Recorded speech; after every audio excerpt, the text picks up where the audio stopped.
উচ্ছেদৰ ৰাজনীতিৰে উচ্ছেদ চলাই আছে। সেই সময়ত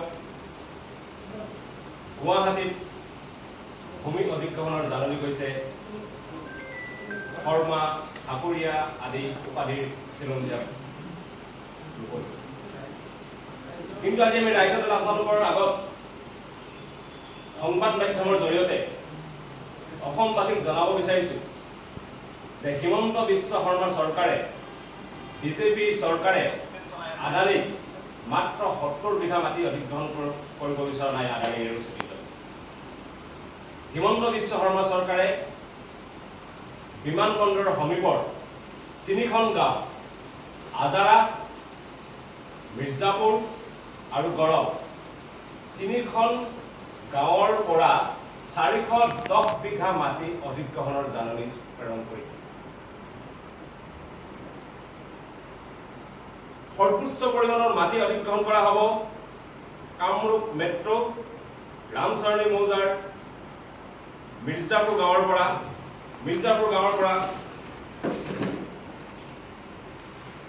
অধিগ্ৰহণ কৰা হ'ব ২৫৭ বিঘা ৯১.৫ কেঁচা ভূমি। বিমানবন্দৰৰ সমীপৰ মিৰ্জাপুৰৰ ২৫৭ বিঘা ৫১.৫ কেঁচা ভূমি অধিগ্ৰহণৰ বাবে ইতিমধ্যে কামৰূপ মেট্ৰ'ৰ জিলা দণ্ডাধীশ সুমিত চাট্টাউনৰ নামত জাননী জাৰি কৰা হৈ গৈছে। একেদৰে আন এখন গাঁও আজাৰাৰ পৰা ৮৩ বিঘা ৪.১৫ কেঁচা ভূমি অধিগ্ৰহণৰ জাননী প্ৰেৰণ কৰা হৈছে। আৰু একেদৰে অন্য এখন গাঁও গড়লৰ পৰা ৭০ বিঘা ১৬ কেঁচা ভূমি অধিগ্ৰহণৰ জাননী জাৰি কৰা হৈছে। এইদৰে মুঠ ৪১০ বিঘা মাটি বিজেপিৰ বন্ধু বুলি, প্ৰধানমন্ত্ৰী নৰেন্দ্ৰ মোদীৰ ঘনিষ্ঠ বুলি সততে অভিযোগ উত্থাপিত হৈ থকা গৌতম আদানীৰ বাবে অধিগ্ৰহণৰ কাৰণে ইতিমধ্যে হিমন্ত বিশ্ব শৰ্মা চৰকাৰে জাননী প্ৰেৰণ কৰিছে। সৰ্বমুঠ ১১১৬টা পৰিয়ালে ভেটি উচন কৰি এইবাৰ হিমন্ত বিশ্ব শৰ্মাৰ চৰকাৰে বিজেপিৰ বন্ধু গৌতম আদানীৰ এৰোচিটি নিৰ্মাণ কৰিবলৈ আগবাঢ়িছে। আদানীৰ এৰোচিটি নিৰ্মাণ হ'ব, উচন হ'ব ১১১৬টা থলুৱা পৰিয়ালৰ ভেটি।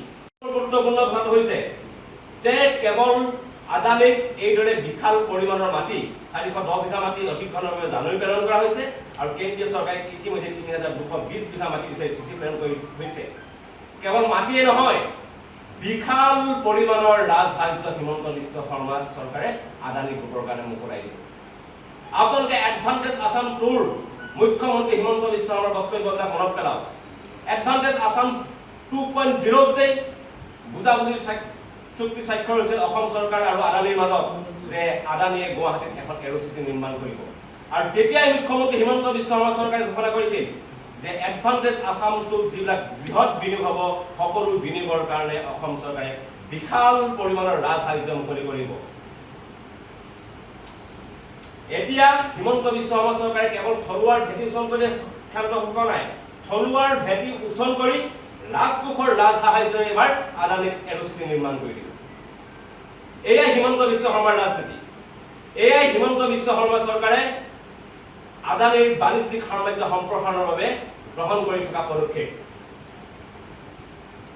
আকৌ এবাৰ আমি কওঁ, আটাইতকৈ গুৰুত্বপূৰ্ণ কথাটো কৈছোঁ যে থলুৱাৰ ভেটি উচন হ'ব আৰু শেহতীয়াকৈ হিমন্ত বিশ্ব শৰ্মা চৰকাৰে জাতিক ৰক্ষা কৰিবৰ কাৰণে উচ্ছেদৰ ৰাজনীতিৰে উচ্ছেদ চলাই আছে। আমি সকলো তাত মহাবিষ্ট হৈ যাবলৈ গৈছোঁ, কিন্তু আমি মনত ৰাখিব লাগিব একেটা সময়তে যেনেকৈ ধুবুৰীত উচ্ছেদ চলাই আছে, একেটা সময়তে কিন্তু কাৰ্বি আংলঙত আদানীৰ ১২,০০০ বিঘা মাটি সৌৰশক্তি প্ৰকল্পৰ কাৰণে যুঁজ চলাই থকা হৈছে। আজি যিদৰে একেদৰে ধুবুৰীত উচ্ছেদ চলাই থকা সময়তে কিন্তু উমৰাংচুত আদানীৰ চিমেণ্ট কোম্পানীৰ কাৰণে ৯,০০০ বিঘা মাটি কটাই দিবৰ কাৰণে যুঁজ চলাই থকা হৈছে।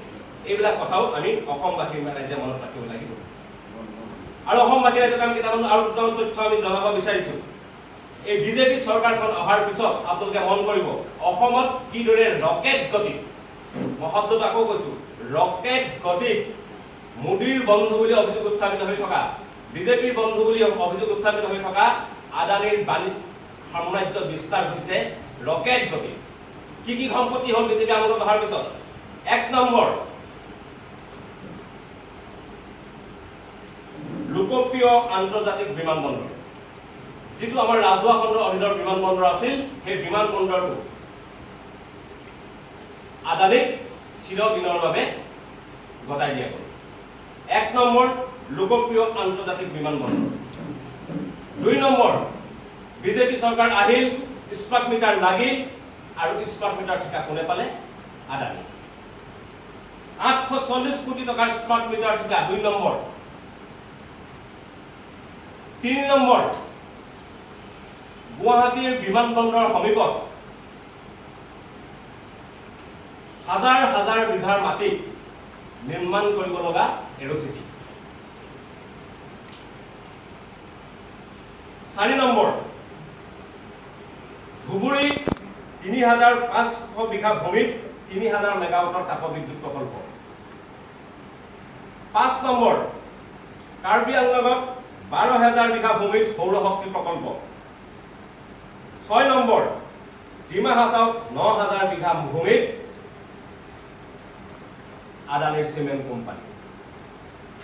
এইবিলাক গোটেইকেইটা লোকপ্ৰিয় আন্তৰ্জাতিক বিমানবন্দৰ, 840 কোটি টকাৰ স্মাৰ্ট মিটাৰ ঠিকাৰ, হাজাৰ হাজাৰ বিঘা ভূমিত এৰচিটি, ধুবুৰীত 3500 বিঘা ভূমিত মেগাৱাটৰ তাপবিদ্যুৎ প্ৰকল্প, কাৰ্বি আংলঙত 12000 বিঘা ভূমিত সৌৰ শক্তি প্ৰকল্প, ডিমা হাছাওত 9000 বিঘা ভূমিত চিমেণ্ট কোম্পানী।